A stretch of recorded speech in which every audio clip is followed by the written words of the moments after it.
semestre de psicología. Vamos a grabar esta entrevista y le agradecemos muchísimo por su tiempo.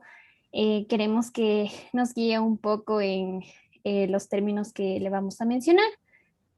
Entonces, vamos a empezar ya. Muchísimas gracias. Ok, Ya. ¿Podría mencionarnos la diferencia sintomatológica entre afasia y disfasia? bueno, mira, cuando hablamos de todo lo que son trastornos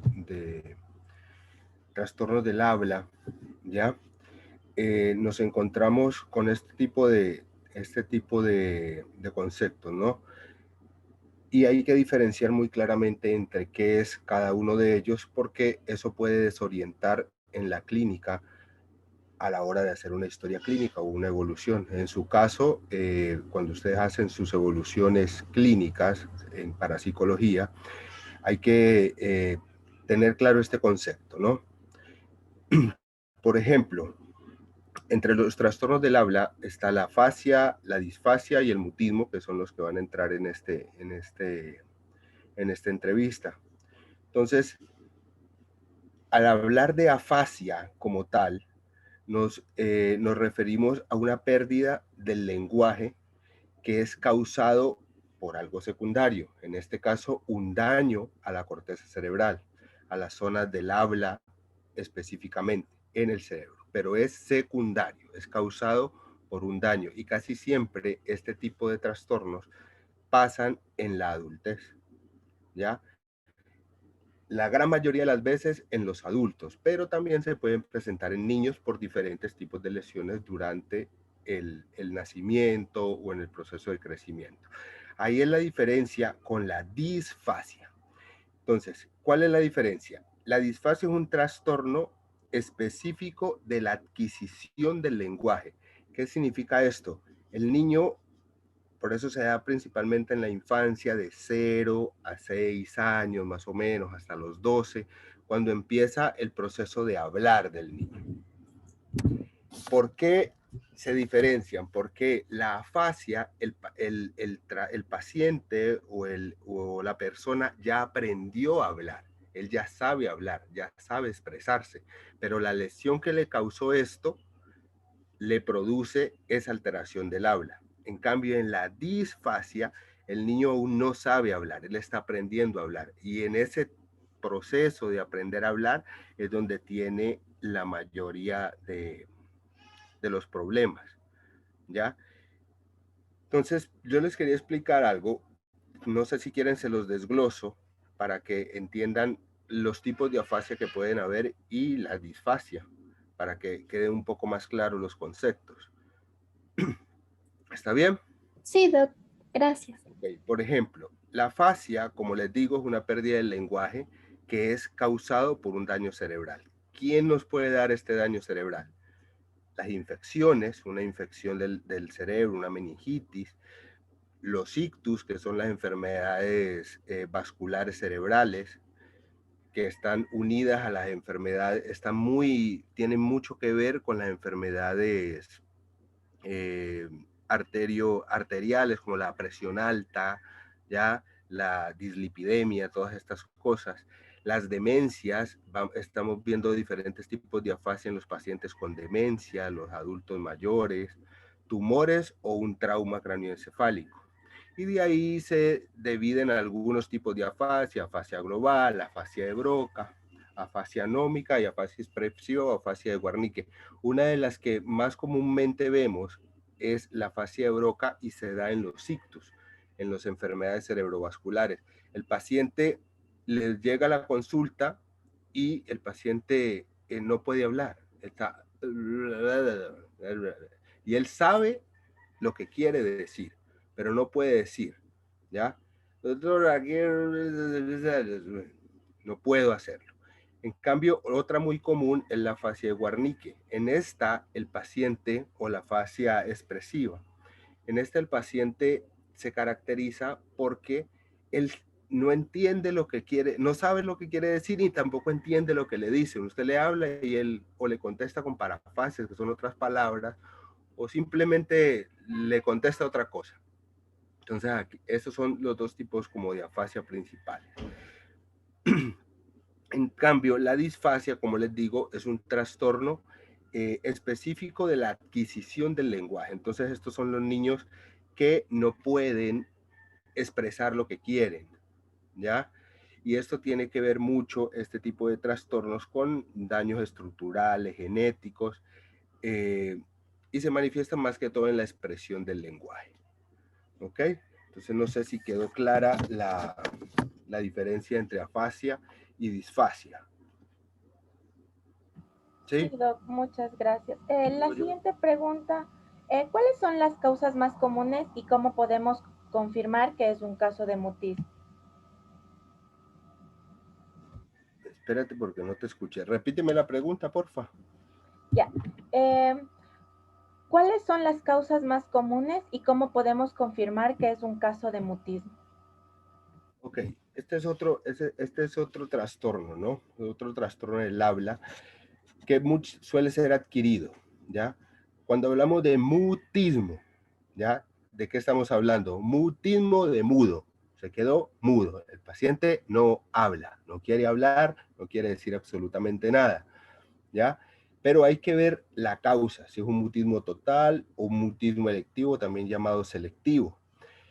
Dependiendo del tipo de mutismo y dependiendo del paciente que tengamos enfrente, vamos a tratar de hacer esa clasificación. ¿Por qué? Porque no es lo mismo un mutismo total por una lesión orgánica, por ejemplo, un ictus te daña el área donde hablas y el paciente entiende todo lo que le estamos diciendo, pero ¿ya? Y el otro es el mutismo electivo o selectivo, que esto lo presentamos principalmente, lo vemos más comúnmente en los niños, ¿ya? Y está muy asociado a problemas de ansiedad, problemas de conducta, cosas que en psicología van muy de la mano con esto. Cuando encontramos niños con mutismo selectivo, hay que tratar de indagar cuál es el problema, de dónde viene su origen y por qué está haciendo. Porque una de las características del mutismo selectivo es que el niño, cuando tiene un trastorno de pánico, un trastorno de ansiedad o un pánico escénico, tiene que hablar en la escuela y se bloqueó, no habla, no puede hablar nada, lo retan y peor se pone, pero cuando está en la casa habla bien. Entonces ahí estamos ante ese tipo de mutismo, un mutismo selectivo. Y pues el total es la desaparición completa del lenguaje, que puede ser repentina o progresiva, dependiendo del tipo de enfermedad que tenga, en este caso el paciente. Claro lo del mutismo. Ok, ¿algo más? Sí, Doc. Otra pregunta. ¿Cuál es el tratamiento para que una persona con afasia y disfasia tenga una vida plena? Ya, por ejemplo, aquí hay que englobar por qué llegó el problema. ¿Ya? Si es una afasia, ¿por qué apareció la afasia? Entonces, si es una afasia por una lesión estructural, o sea, por un ictus, por un infarto, por una demencia, o sea, por infección o lo que sea, la causa que haya sido, hay que tratar de trabajar en la rehabilitación de esa afasia, ¿ya? Y es como aquí entra mucho el trabajo de psicología, psiquiatría, trabajo social, los terapistas del lenguaje juegan un rol súper importante en esto, porque ellos son los que le van a tener que volver a enseñar a la persona a hablar. Aquí es complicado, pero afortunadamente ya el paciente tiene, el habla ya la tiene aquí, ya la tiene guardada en su disco duro.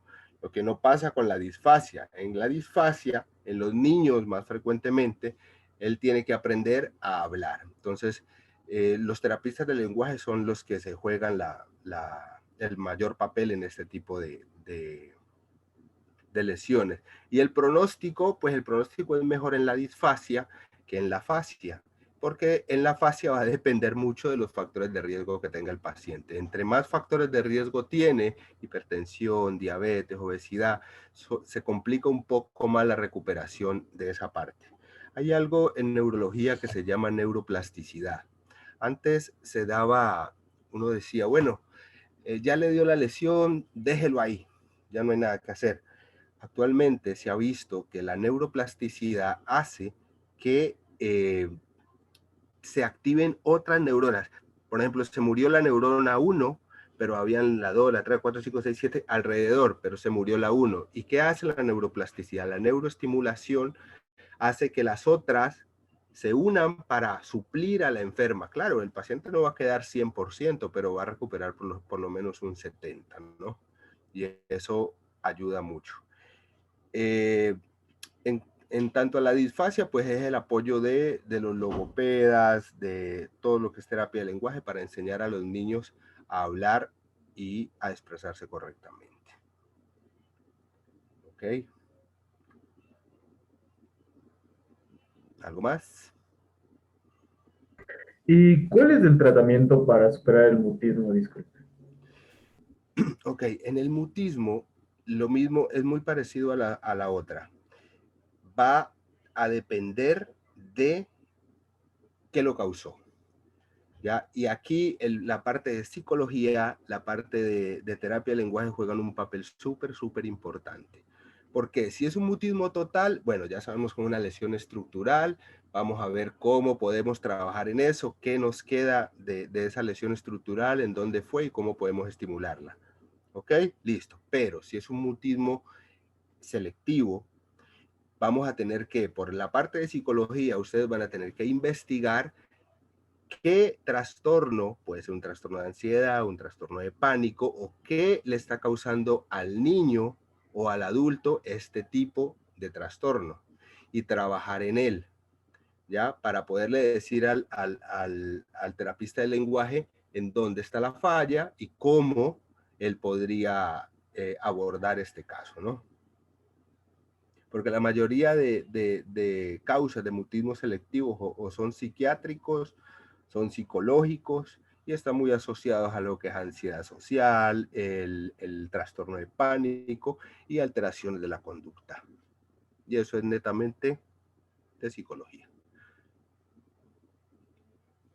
Listo, Doc. ¿Okay? Muchísimas gracias por la explicación. También muchísimas gracias por su tiempo. Le agradecemos un montón. Nos Okay. quedó muy claro estos tres términos, la verdad que interesantes. Espero nos estemos viendo próximamente también en alguna otra ocasión. Le agradecemos mucho por su tiempo y por sus explicaciones. Ok, chicos, mucha suerte, estudien mucho. Chao, chao. Gracias, Doc. Hasta luego. Bueno, chao.